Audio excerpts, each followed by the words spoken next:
कर रहा था। वे संपर्क में रहे, कॉल, टेक्स्ट, कभी कभार मुलाकातें, लेकिन कुछ हमेशा गायब था। एक दिन सालों तक अपनी भावनाओं को दबाने के बाद आरव ने एक पत्र लिखने का फैसला किया। न कोई टेक्स्ट, न कोई ईमेल, एक वास्तविक हस्तलिखित पत्र, कुछ ऐसा जो उन सभी बातों का भार रखता जो उसने कभी नहीं कही थी।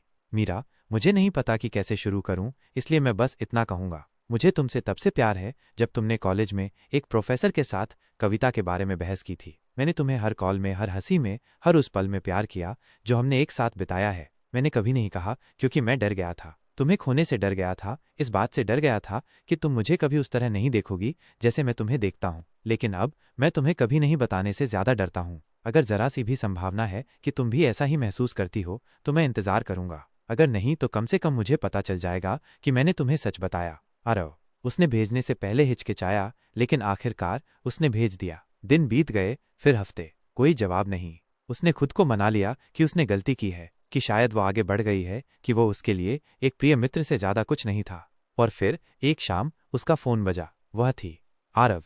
वह फुसफुसाया, उसकी आवाज कांप रही थी। तुमने पहले क्यों नहीं कहा?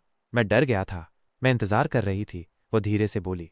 उसका दिल थम गया। मुझे नहीं पता कि आगे क्या होगा, उसने जारी रखा, लेकिन मैं ये जानता हूं, मैंने तुम्हें हर एक दिन याद किया है, और मुझे लगता है कि मैंने भी तुमसे प्यार किया है। मैंने बस कभी खुद को इस पर विश्वास नहीं करने दिया। आरव मुस्कुराया, उसकी आंखों में आंसू थे। शायद प्यार सही समय के बारे में नहीं था, शायद ये अंततः वो कहने का साहस रखने के